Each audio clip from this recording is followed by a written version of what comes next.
In this video, we are going to learn how to create one-step inequalities for real-world situations. Basically, we are translating word problems into simple inequalities. Let's check one out. A restaurant can seat no more than 150 customers. I stop reading right there and I jot down a quick note. No more than 150 customers is the same as less than or equal to 150 or 150 or less. So I'm going to just kind of jot that down right here. We'll see what we build out of that. So less than or equal to 150. The restaurant currently has 72 customers. So we're starting with 72 customers. All right, write and solve an inequality to find how many more customers the restaurant can seat. Okay, so that last sentence is telling us what our variable is going to be. It's the number of additional customers that we have. So I'll let C equal number of customers. C equals additional customers. All right, so the whole idea there is let the word problem come to you. Translate it out as you read, as usual. So now, if we currently have 72 customers, we want to know how many more C customers that we can acquire. Given that the total is less than or equal to 150, pieces of this are coming together. So that would be the total number of customers less than or equal to 150. Well, what's the total? Well, it's how many more customers we can add on plus the current number of customers we have in the restaurant. That would be the total customers we can handle. And that total must be less than or equal to 150. And that's it. And just like I showed you in previous videos, I'm going to now translate this word problem and then we'll come back and solve them both, just so that we're drilling ourselves on the translation aspect of word problems.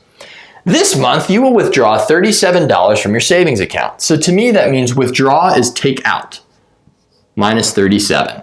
You must keep a minimum of $100 in your account to avoid paying penalties. So a minimum means that 100 or more, or another way of saying that is at least 100.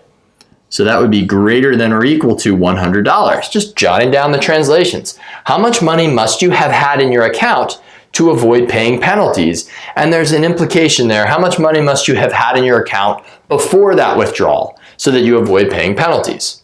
Well, the amount of money, I don't know, let's call that M. M equals amount, and I'll abbreviate there, of money. And I'll be real formal here, before withdrawal. Okay, so now that is the amount of money before withdrawal. And from here, and I think withdrawal has a little A there, but I could be wrong. Don't sue me if I spelled that one wrong. Okay, so the amount of money before withdrawal is M. So if we have a certain amount of money, M, and then we withdraw it, that means we subtract the 37 from M. There's our situation.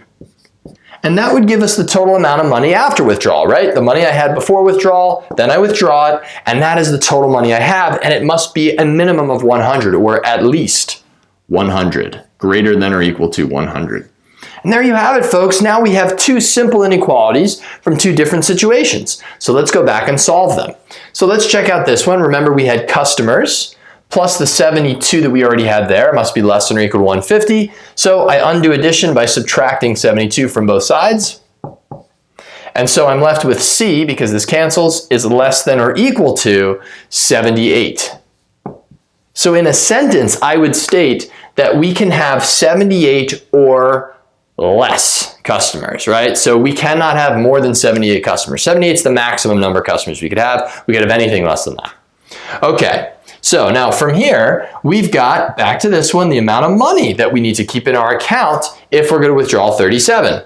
Well, I undo minus 37 by adding 37 to both sides. And the 37's cancel, and we're left with M is greater than or equal to 37 with a 1 in front. So the amount of money I must have had in the account had to have been at least $137 or $137 or more. Very good stuff, peeps. Translation, solve, smile.